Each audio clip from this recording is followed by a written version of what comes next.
as what was on the flyer, really, sort of cash flow modelling. I'm not sure if any of you have looked at this before, but it's something that we're doing a lot with clients at the moment.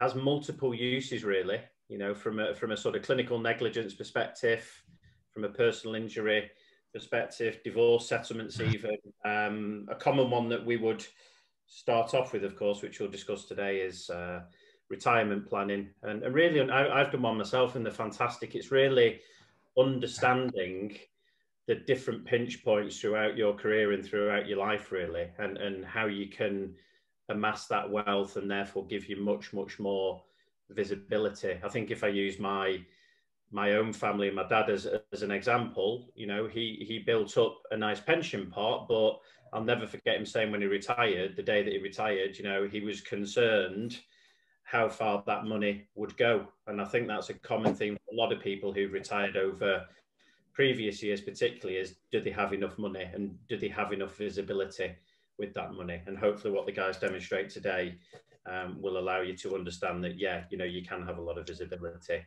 on your cash flow for future retirement. So on the panel today, I'm going to hand over now. On the panel today, we've got Chris Harrington, who is Head of Wealth Management at Cowgills, and we've got Matthew Bromley, who's Director in our Wealth Management division also. So Chris, shall I hand over to you? No problem, thanks Rob. Matthew and I are on shared laptop today due to a technical issue with my particular laptop. So morning everybody. I think as Rob sort of alluded to there, the presentation today is specifically looking at the idea of cash flow planning with a view to planning effectively for retirement. Cash flow planning itself is, I tend to find a little bit of industry jargon really in terms of a term. I don't typically tend to think that it really reflects particularly well what cash flow planning actually is. And I think the best way really to describe exactly what cash flow planning is really to look at two particular questions that we get asked regularly by clients. They're effectively the same question, but asked in slightly different manners. And one is always, how much money am I going to need to be able to lead the lifestyle that I'm going to want to lead in retirement? Or secondly, this is how much money that I've got, is it going to last me, or am I going to run out? And ordinarily, clients will typically have a sense that the monies that they have are going to be adequate and are going to be sufficient for retirement. But the purpose of using a cash flow plan is to try and answer those two questions and to provide some accuracy in terms of the forecasting to be able to make sure that when people do retire, they have got sufficient. If the answer to that question is no, that they haven't got sufficient money to be able to retire comfortably, then the cash flow planning tool will help at the very least quantify that, and hopefully give people the opportunity to be able to plan accordingly to bridge the gap that they have. So the couple of areas that we're going to be sort of talking about today are, initially we're just going to set the scene in terms of highlighting some of the issues that people typically come across when they're looking at planning for the retirement. We're then going to talk about cash flow planning itself, the benefits of it, but also the limitations and how one can get around those limitations. We're going to very briefly talk through a worked example, and then finally going to look at once one's got to retirement and as part of building that long-term flow plan, how one can look to structure one's assets so that when you get to retirement, the income that you're deriving is taxed in an efficient manner. Assuming the majority of the people on the call today, you'll typically be used to paying levels of tax on income such as 40%, 45% on salaries, or 32.5% or 38.1% on dividend income. And with some sensible planning, we'll hopefully be able to demonstrate that in retirement, one should be able to derive healthy levels of income, but in a manner whereby it's taxed at a much, much lower effective rate. I'll pass over to Matthew now to kick the session off. Thanks, Chris. It's probably as difficult now as ever before, if not more so difficult than ever before, to plan for retirement. I suppose you can extend that into sort of planning for any kind of life event at the moment, and certainly planning for retirement due to the sort of length of time that the majority of us on the call have got between where we are in our working lives now and proposed retirement day. The reason that I say it's probably more difficult now than ever before is that we're in a backdrop of extremely low interest rates and economic volatility, recession and stock market, I suppose, chaos at points this year you could describe it as. And as the first slide demonstrates here, that since 2008 and the last financial crisis that we endured, the credit crunch, 2008 saw the start of the major slide in interest rates through the Bank of England. Around about 5.75 at the start of the credit crunch. Interest rates fell off a cliff, for want of a better expression, between 2008 and 2009. A lot of commentators felt that it was a short, sharp shock and that we would see a return to normality and an environment of higher interest rates, somewhere in the region of 5% in due course. That's not happened for a variety of different reasons. The Bank of England have decided to keep an environment of low interest rates. That's been assisted by sort of things like quantitative easing to try and generate capital and inflows into the economy to keep the markets liquid.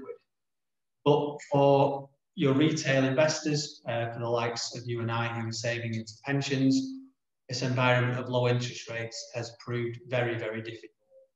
Currently 0.1%, and in the last week or so we've seen the notes from the last Bank of England meeting which suggested a move into negative interest rate territory actually be on the cards soon. So how does that affect retirement planning and savings and investments generally? What are we going for? That one. We've got it now. So yeah, the fall in interest rates was directly linked to the fall in annuity rates. So as a majority of us will be well aware, an annuity is an insurance policy which was the common tool, or the only tool for many years, that a retirement planning vehicle would use to actually transpose a pension pot into an annuity and give themselves a guaranteed income for the rest of their lives. So as we can see there, a £100,000 pot in November 2007 would have generated somewhere in the region of £8,000, or notional 8% interest rate there. As we can see, by the middle of this year, that's down to just 4,800. So it's not representing anywhere near as good value for money at this stage as it was, and that's triggered by the fall in the Bank of England base rate and the reduction in return on investment generally. So we've got to think at different ways to ensure that our investment and retirement pot will last through retirement and ensure that we're getting our capital to work as hard for us as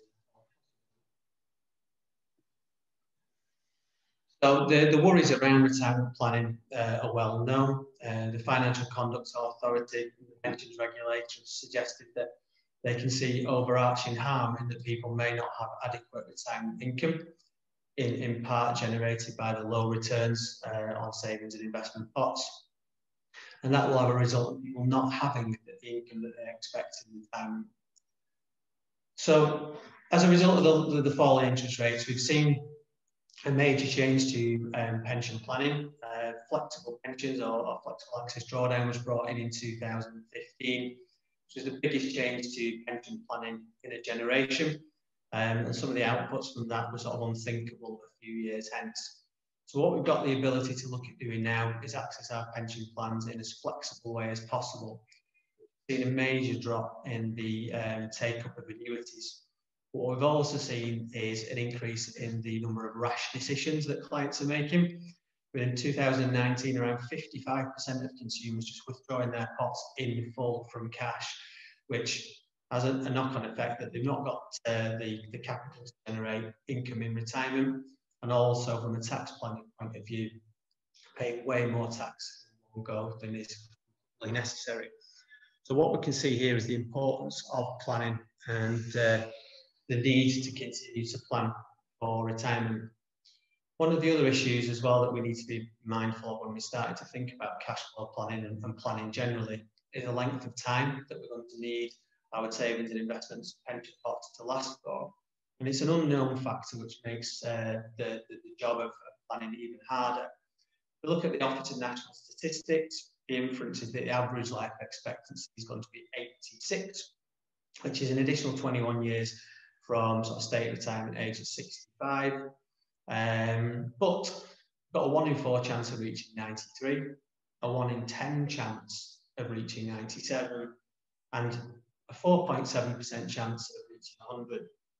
I think we can see year on year as well that those numbers are going to get pushed out further. Medical advances are reaching phenomenal levels. We only need to look at the length of time it's taken to sort of put together the vaccine for COVID-19, so a 10-month period for a vaccine, which would normally take around 10 years to research and get a period. So we can only assume that mortality rates are going to get pushed out even further from where we are now.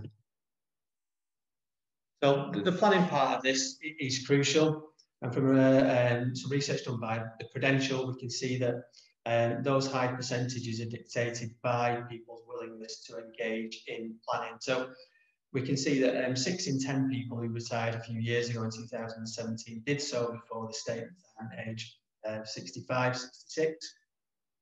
And that shows the benefits of planning, with 86% choosing to save into a pension pot, and around 70% speaking to an advisor facilitating this early retirement. The number drops down to just 57% for those who haven't engaged with an advisor early. So this idea of planning, cash flow planning, does pay dividends in terms of squeezing down that retirement age. So when we're looking at planning, and then specifically with what we're talking about this morning around cash flow planning, what we're ultimately trying to do is provide a projection or a representation of what your retirement may look like going forward. One of the great things about cash flow planning is it does give us a visual representation.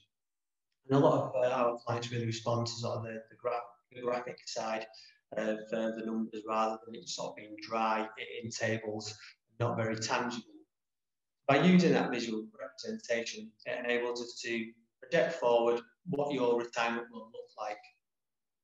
And we do that by using a detailed budget planner to provide the platform for us to do that. As part of the exercise, we will really drill down in terms of what your expenditure plans are.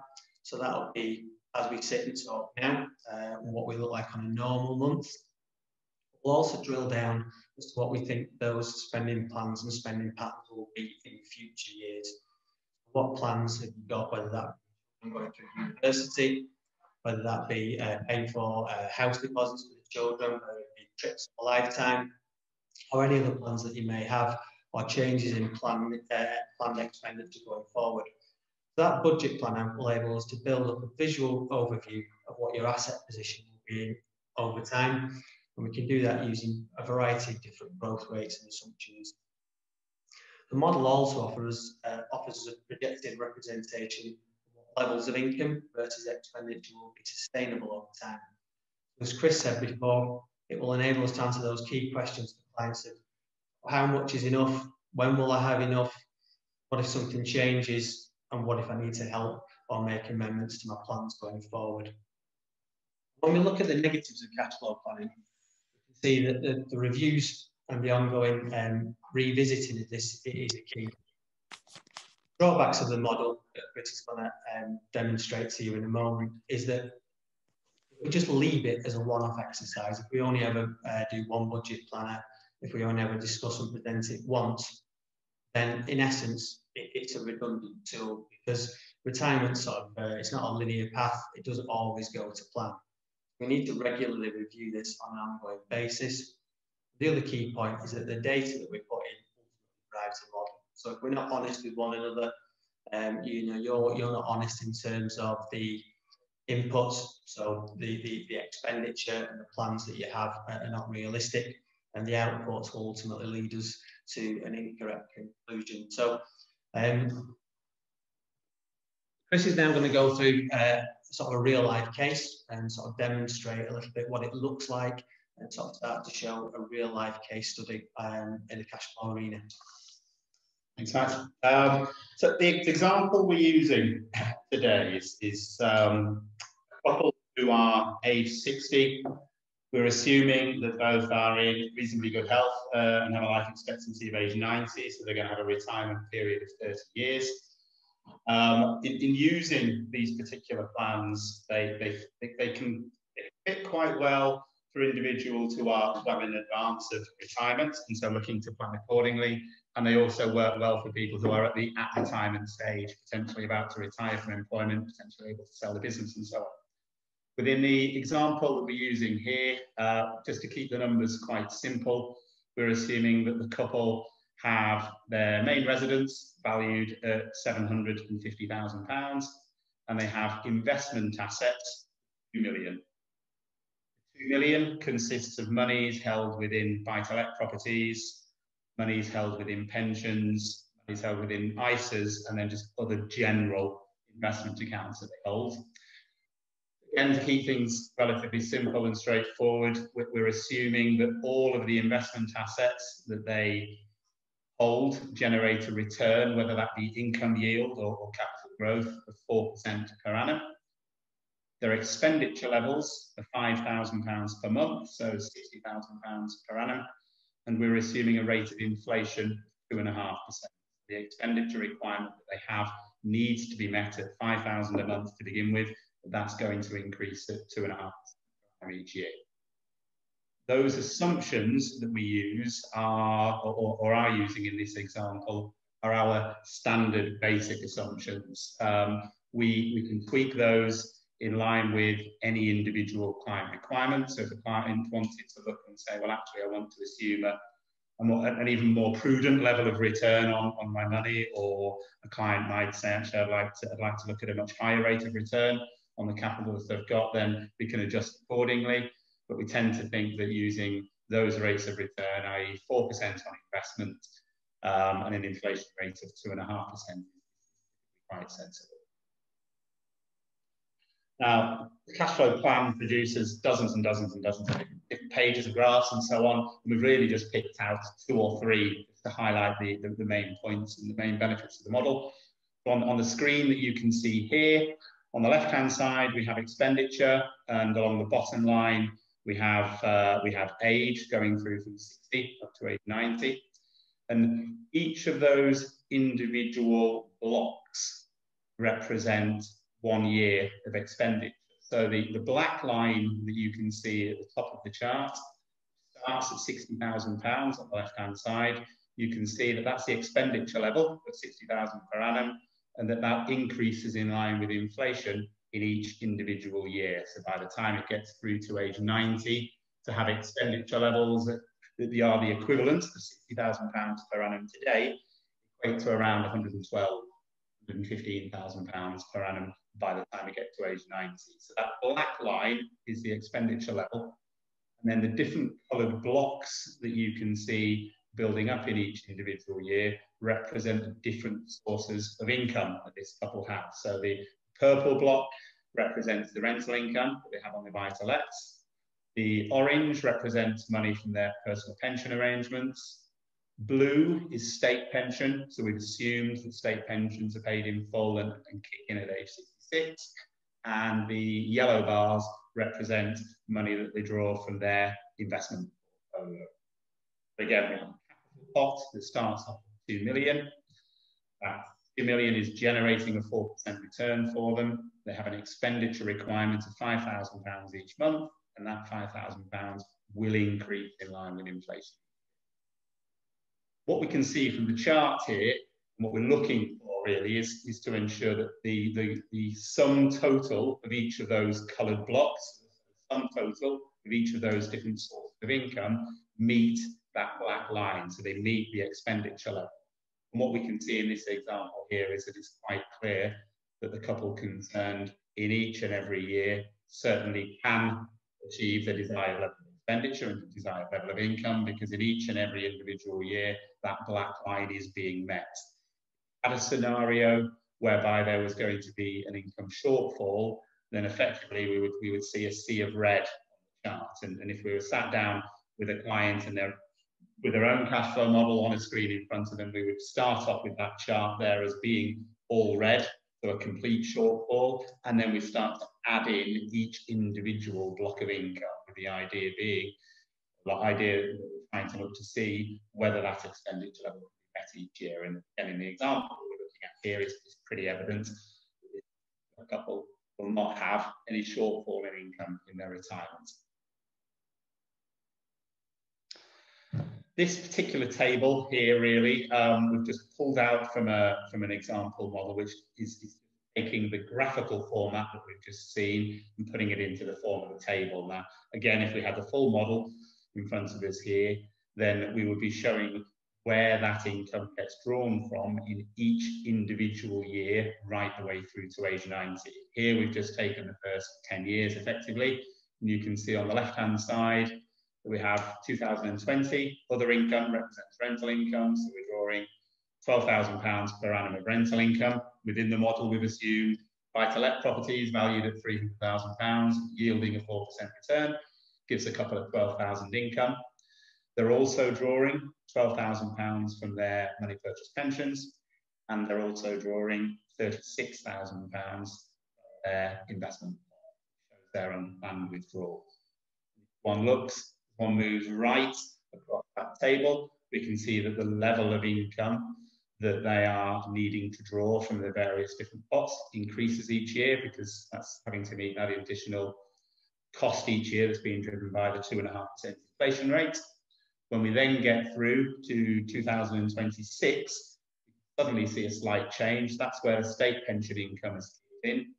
And you'll see that simultaneously in that year, because we now have that additional source of income dropping in, well, actually, to meet our expenditure requirement of £60,000 per annum, index linked, we don't, from that point onwards, actually need to be drawing anything from those money purchase pensions.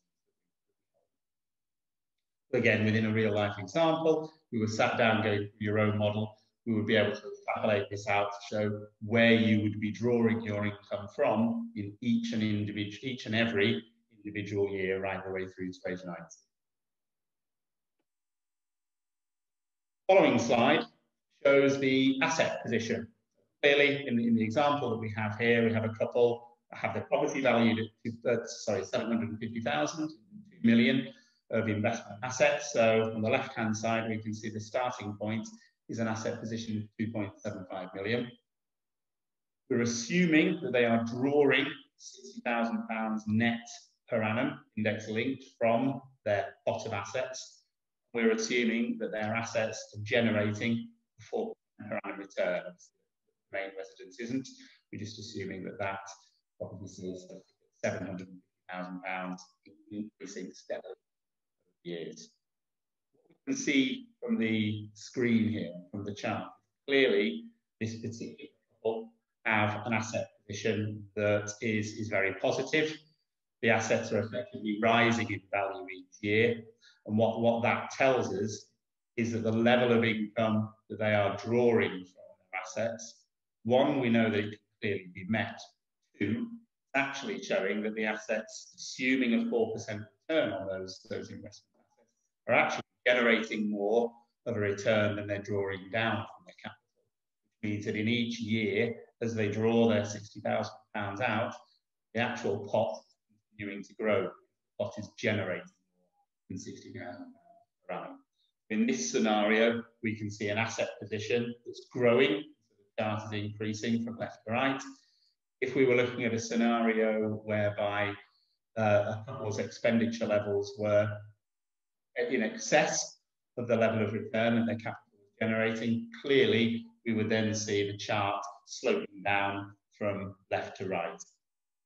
In that scenario, typically we would be looking at a position whereby clients do have a shortfall, and we might, for example, see a position whereby they get to maybe 70s or early 80s and their assets have actually run out. In this example, where we can see the position is obviously very healthy, and what this asset position is one that's growing, and with that in turn really will bring other, I suppose, problems or in inverted commas that one might look at in terms of such as growing inheritance liability, and that brings around the conversation with regards to what steps one can take to help mitigate. Following slide again just shows the graph information in tabular format. So it shows each of the individual assets valued in pounds and pence on day one, and then growing through the years. So what we've done here is we've actually taken the period from 20 years hence, so 2040 through to 2049, and we can see by 2040 what each of the individual assets are now valued at. So on day one, we started with a couple of buy-to-lets at £150,000 a piece. We assumed that those assets are growing, so that the property assets yielding a 4% return, but we're also assuming that they grow in value by 1% each year. The main residence valued at £750 an ounce has grown by 1% each year. The remainder of the investment, 4%. Again, within an alive model, we would be able to show each of those individual assets and capital values in every single year, right the way through until age. I'm going to pass over to Matt now, just to talk through how one can look at drawing income from different types of asset when one gets into retirement, and then I will cover off the idea of how one can draw that income in a tax. Yeah, so as Chris's cash flow example showed there, we can demonstrate from the cash flow modelling tool the sustainability of income, a projected asset value over time, and we can obviously change the assumptions and data that goes into that cash flow to show different scenarios, different life events, and different growth rates as well, to sort of do a stress test almost. So, for example, if we were to go through an economic downturn, a global pandemic, you need to give money to family or friends, the cash flow model will be able to demonstrate that in the visual format shown. That's only one part of the problem or the puzzle, though. The second part of what we're really looking to try and generate is how do we derive that income that's been demonstrated on the cash flow slides in a tax-efficient method. So as I started to talk about earlier, rates of return across different asset classes are sort of under pressure at the moment. So if we can try and deliver those or deliver the income from those asset classes in as tax-efficient manner as possible, ultimately result in the cash flow looking healthier and result in the asset position over time remaining as healthy as possible. When we break it down, we can split the sources from which we look to generate the income, detailed on the cash flow model earlier, into sort of 4 distinct pots. And those 4 pots will then enable us to maximise tax efficiency within the income that will be derived for an individual or a couple going forward. First of all, we will be very attracted to maximising tax-free income and tax-free lump sums within anybody's investment and savings retirement portfolio. Tax-free at the moment can come from a variety of sources, but the 2 main ones that we would look at within wealth management would be the pension commencement lump sum, often referred to as a 25% tax-free cash pension, and also withdrawals taken from an individual savings account portfolio or ISA. We would then look at taking maximum advantage of any annual tax allowances that are available to us. So whether that be personal savings allowances, dividend allowances, capital gains tax allowances, or 5% bond withdrawal allowances. These tools will facilitate tax deferred or tax-free income into an income. There's tax variable income. So the next sort of pot that we would look to sort of dip into within the model would be taking taxable income from drawdown, so from a pension, taking it from savings and investments. So that would be income that's taken in above of the annual tax allowance I referred to before, and any rental income. That's generally taxable, and that would form the 3rd tier of income that we would look to take. And then on top of that, we would factor in any taxable guaranteed income. So this is income that we have no control over, but is guaranteed. So there's almost no risk attached to that income. We know that it will form a secure income base for the plan going forward. And traditionally, we will refer to that as being sort of the state pension income, or income coming from a defined benefit pension or an annuity, like I have chosen to. Across that taxable guaranteed income level, there's sort of a major decline in defined benefit pensions for clients. I don't think there's one, or there may be one company left listed on the FTSE 100 that offers an open and active defined benefit. Those are very much in decline. As I mentioned at the outset, annuity purchase declines, which is predominantly the state pension where we've got a guaranteed income. We look to actually blend those four pots or four sources together. What we end up finding is that we have a very flexible source of income generation, which allows us to sort of stop, start, increase, decrease the levels of income that are being taken by clients. And that can be dictated by yourselves, depending on what your personal circumstances require in any given year, and also allows us to respond to any changes in legislation or any changes in sort of rules and regulations. There's a lot of talk about changes to capital gains tax, perhaps bringing those in line with income tax rates. Whereas if you've got one source of income, there's very little chance or a little ability for us to make changes to the source of income.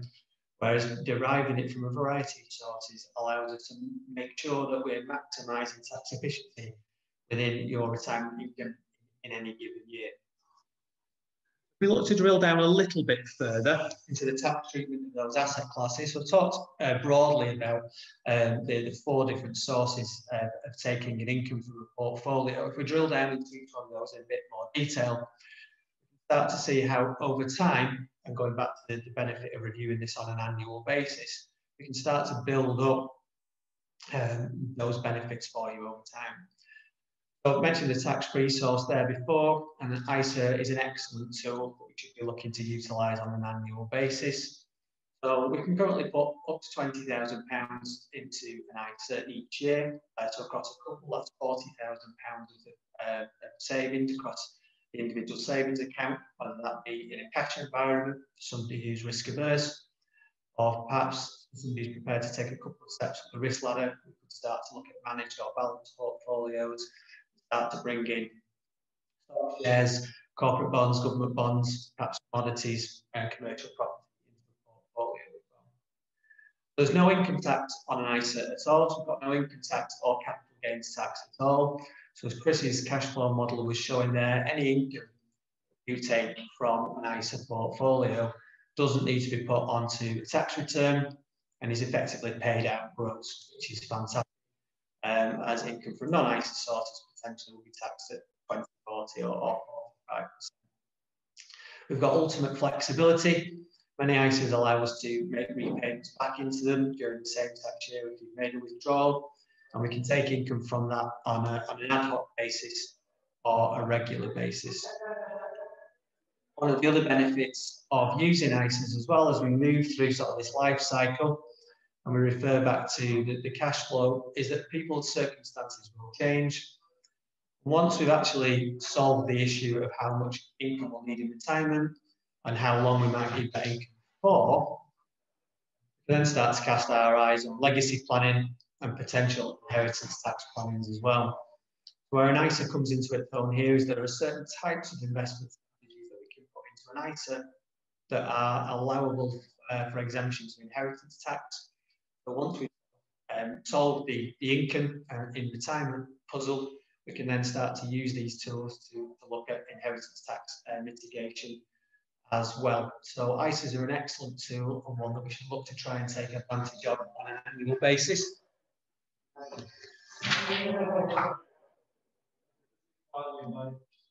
And we can then also look at investment bonds. I mentioned investment bonds. These are part of the taxable income and also fall into the tax as well. So many people often refer to investment bonds as being free. It's not actually the case with investment bonds being tax paid for a basic rate taxpayer. So a basic rate taxpayer should have no further liability on the income that they take from an investment bond vehicle. There is also the ability to take up to 5% of an investment bond on an annual basis without paying any immediate tax on it. regardless of tax status. This can be quite an attractive tool for us to use if we know that a client's tax status may change over time. So, for example, a higher rate taxpayer now, we know in time a basic rate taxpayer will be their tax position. The other great thing about an investment bond is it also allows us to change its usage as your life cycle dictates. So, for example, an investment bond is split into segments, and we're allowed to peel off those segments and assign them to other individuals. So here we could look at peeling off a segment and assigning that to potentially children to cover off, for example, university fees or house deposits. The tax is then paid by the assignee rather than the assigner. So in essence, moving it away from your tax position to the child. We can also use trust with investment bonds as well when it comes to inheritance tax planning. We've got the flexibility to make changes as required with the usage of an investment bond. Again, very, very tax efficient, especially within the 5% withdrawal rule, which allows us to defer any income tax. So we can see there from the first two examples, we've got the ability to take income from both of those sources without paying any tax on it immediately in a tax year, which is how we can see from the cash flow where the benefit of using different sources of income. Unit trusts are open-ended investment collectives, OICs, the source. These can work very, very well with ISA allowances. We've got the ability to do something called a bed and ISA every year, which is effectively where we can shuffle investments from the unit trust environment over to an ISA. So over time, we can take monies that are invested in the unit trust and add them to the ISA environment. So if there's no additional capital available to top up ISAs each year, we can take it from a pre-invested arena and move that over to the ISA to increase the within the portfolio. There's also benefits within the unit trust environment as well, in that we will be looking at using your dividend allowances within investments held within unit trusts. Are obviously lower, slightly lower than an income tax rate. We've got 7.5% of dividend income within the basic rate, 32 and 38.1 if you move up the scale. And also capital gains tax will be payable within this type of asset holding. However, we've got an allowance there which we can use for £12,300 a year, which allows us to make gains up to that figure without paying any further tax. So across a couple again, that would allow us to make gains in the region of about 24,600 before we needed to start worrying about paying any capital gains tax. Withdrawals within unit trusts in conjunction with transfer to the ISA and withdrawals in below allowances again could result in no tax being paid there at all, which is an extremely attractive proposition. And finally, we've got the pension tool, which we talked about, which is the traditional vehicle that most people associate with retirement planning. But as we've touched upon throughout, this concept of taking income from one pot is very much sort of old school thinking now. Very, very rarely does Britain sit down with a client where we've just got one type of investment pot or holding that's going to generate an entire retirement planning income. By dovetailing or linking these different pots together, we've got the ability, as I said previously, to maximise that. But the pension is extremely attractive in the accumulation phase in particular, and we've got the ability to pay potentially up to £40,000 a year of tax-efficient savings into the pension. Once we get to the decumulation phase, we can take 25% of that pension fund as a tax-free lump sum. So again, there's no income tax to be paid on a quarter of your accumulated pension fund. Still a popular misconception is that that has to be taken in one go. And by no means is that sort of a given in the days of flexible access drawdown that you need to do that. Chris and I will regularly advocate the concept of phased drawdown, which is where we take a percentage or a small slice of that tax-efficient income each year, or where we take it in conjunction with some taxable income on an annual basis to take advantage of your personal allowance, which is currently £12,500. We could look at taking taxable income from the pension up to 12.5, and then any additional amounts that we might need to take from the pension commencement lump sum or tax-free lump sum. Pensions as well, as if we start to move beyond sort of your requirements, we start to think about legacy planning as well. There's a huge benefit when it comes to pensions based on current legislation. They're currently held outside the estate for inheritance tax calculations at the time of passing. So it's common practice when we are discussing these kind of tools, these kind of plans, is that we might actually look at taking pension income last. This might be the last pot that we actually put our hands in to take income, because if we leave the pension for legacy planning, this sits outside inheritance tax bands, whereas if we've spent down the ISAs, the unit trust and the investment bonds, those are all counted in the inheritance tax calculation. Death pre-75 within a pension as well, that passes completely tax-free to nominated beneficiaries.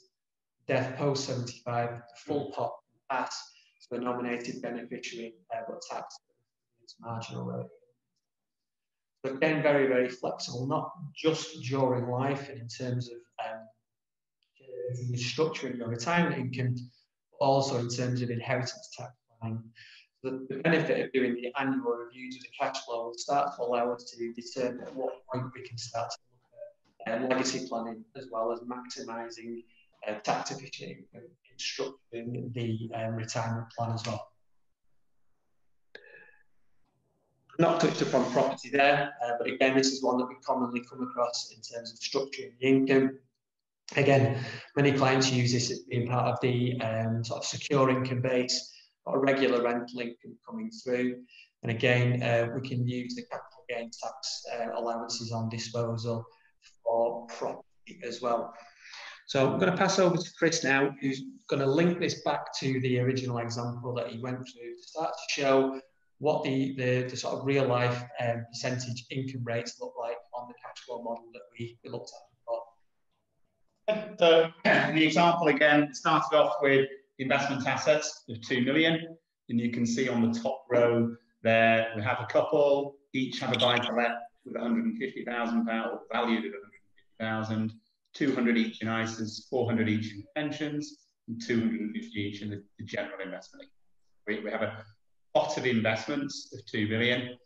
We're assuming that all of those investments generate a return of 4% per annum. Clearly, 4% of the 2 million gives us some total of 80,000.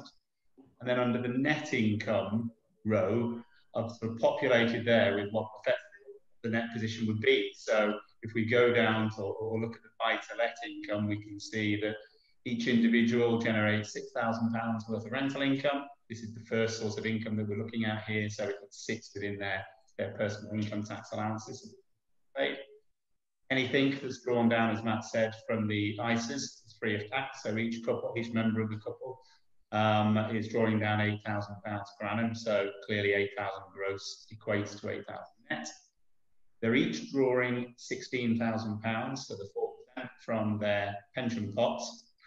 Now, in terms of how that's taxed, Matt had explained before that the 25% tax-free entitlement can be drawn in stages. So what we've just done here is if we break down that 400,000 and say, well, there's £100,000 in the tax-free pot and £300,000 in the taxable pot. So we're quite simply taking 4% for each of those. So we're taking 4% of £4,000 worth of tax-free cash, and then £12,000 worth of taxable income from pension. That nets down, again, we were utilising some of the personal allowance to shelter some of that income. That nets down 14,900 each. And then the money sat within the general investment account, so they're generating a £10,000 per annum return. That's structured so that it's capital growth rather than income. So again, it sits within the capital gains tax allowance that Matt referred to previously. What do we end up with? Well, we end up with an 80,000 gross position and a net position of 77,800, an effective rate of tax there of 2.75%. We then look slightly below at the bottom of the table there, but put an effective rate of tax of nil. And all I'm sort of referring to there is that we selected within the chart here to take From the SIP, taking 4,000 of tax-free cash each, and the balance taxable. What we could do is, in that scenario, that's clearly going to enable us to, there's £100,000 worth of tax cash, and we're only taking 4,000 out each, then we know we're going to be able to draw that tax from the tax-free element for a period of at least 25 years.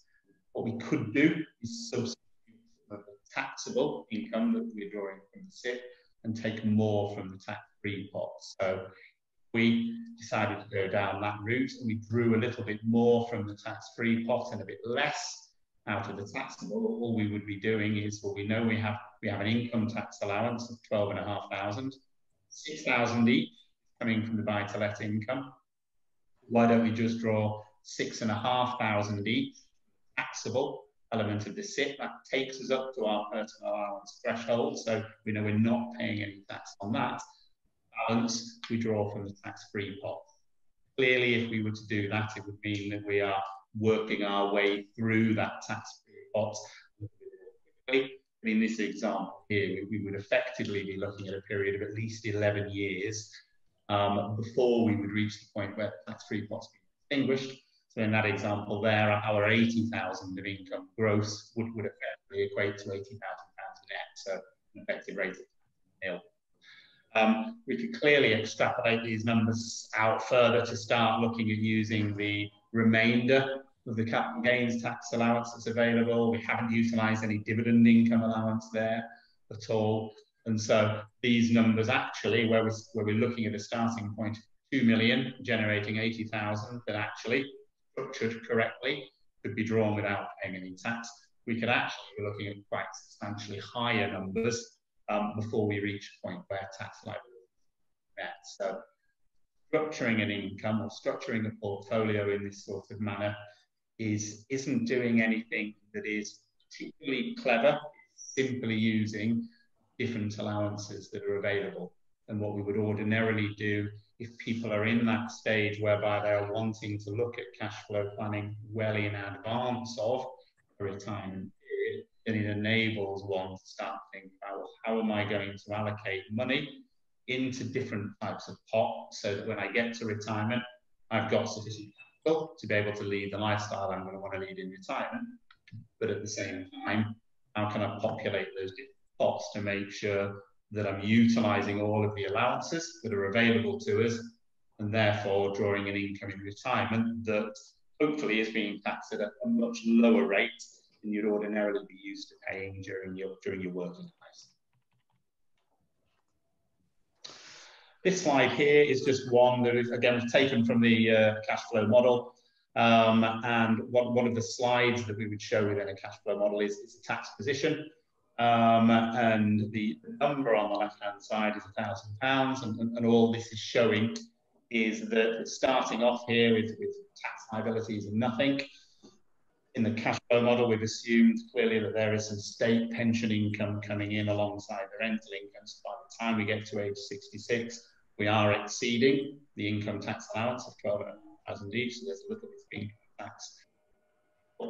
And what you can see here is that each year that tax liability is steadily increasing year by year by year, but starting from a very low base of £1,000. So what we would do with sitting down and putting a model together, as well as being able to look at this is what your income position and your asset might look like, the model can also identify for us exactly what your tax liability is likely to look like in each individual year. Mess around with that model, that if a tax liability looks as if it's going to be unacceptably high, never see a scenario where it does, but if it did, we can then start to change the model to say, right, well, okay, rather than just draw taxable income pension, let's start to draw a little bit more from the tax-free pots. The idea, again, is just to be able to demonstrate to people, this is what your income position will be, this is what your asset position will be, but also this is what your likely.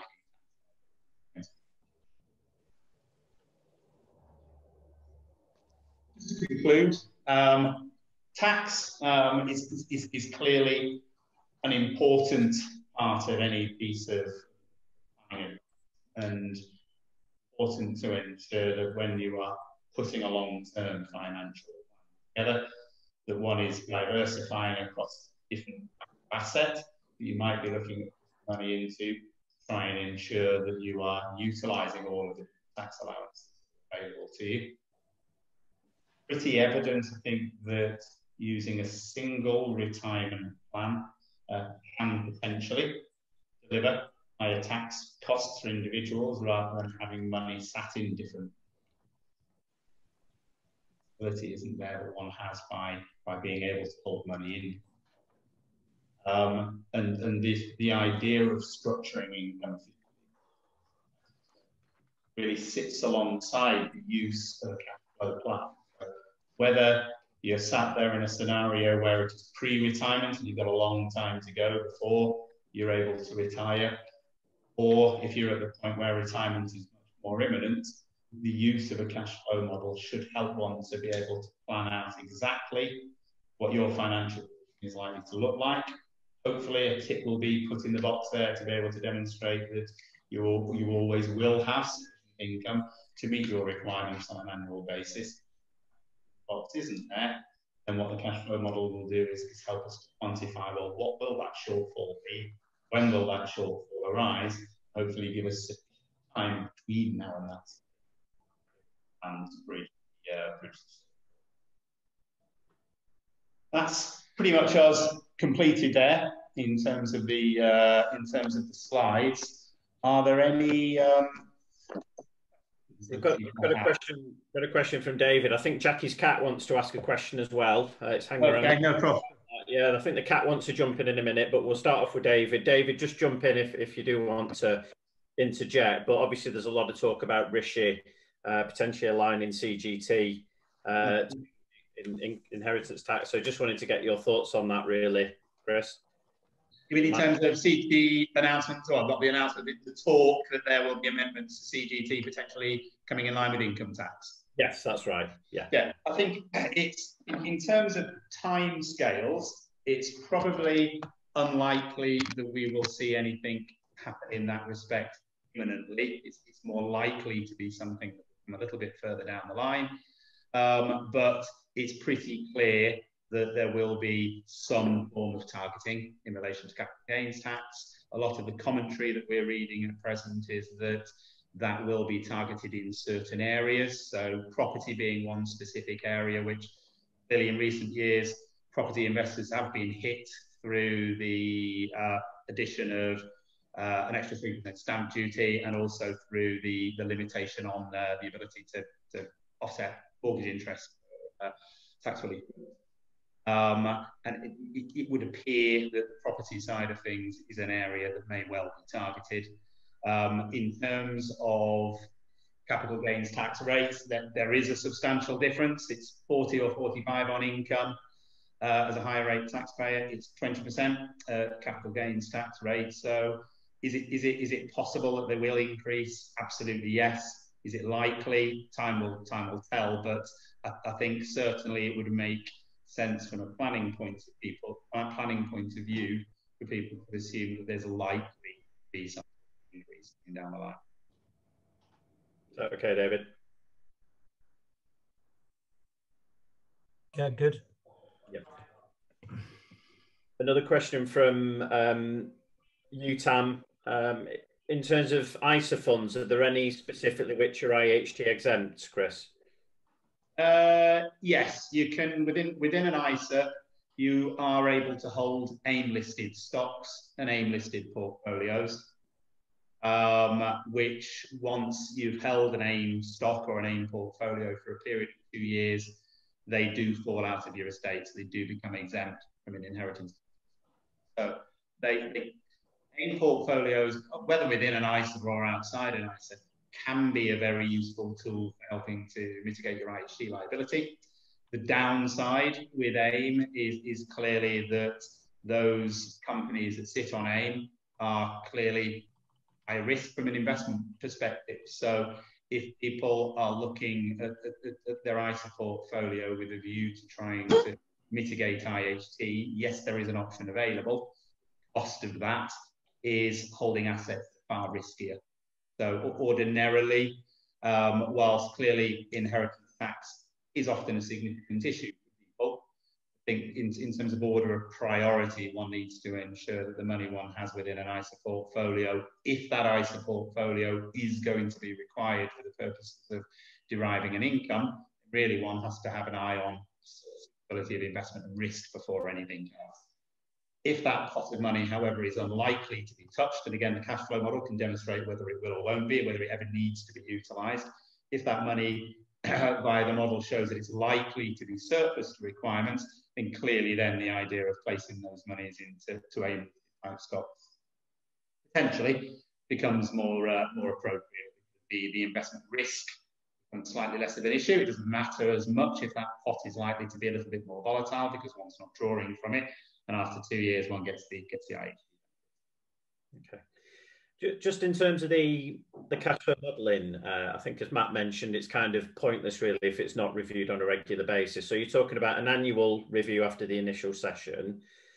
It varies between, certainly it needs to be at least every 3 years, typically every couple of years, sometimes annually. There's no sort of set time scale, but certainly it needs to be reviewed at least every 1 to 2.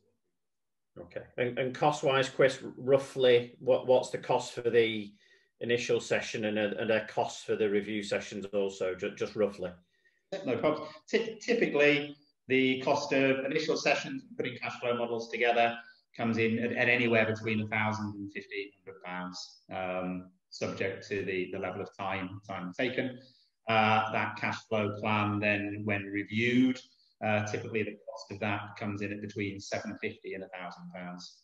Okay. What we quite often find though, Rob, is that as part of a cash flow planning exercise, we will also get involved with clients in terms of helping them to manage their investment pension portfolios, and ordinarily where we are getting involved on that side of things and typically charging for that service, we'll usually provide the cash flow model as effectively a freebie within that.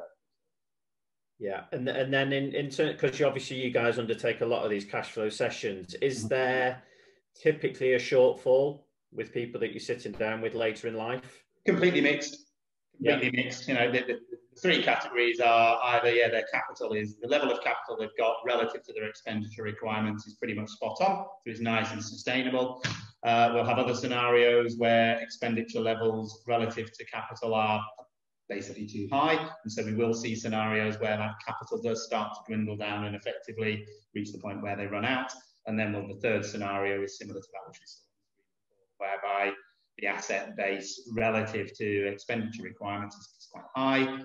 Therefore, it brings that nice problem of a rising asset base over time, and then the discussions around IHT planning. But it is very much a mixed bag, I would say. Yeah, fantastic.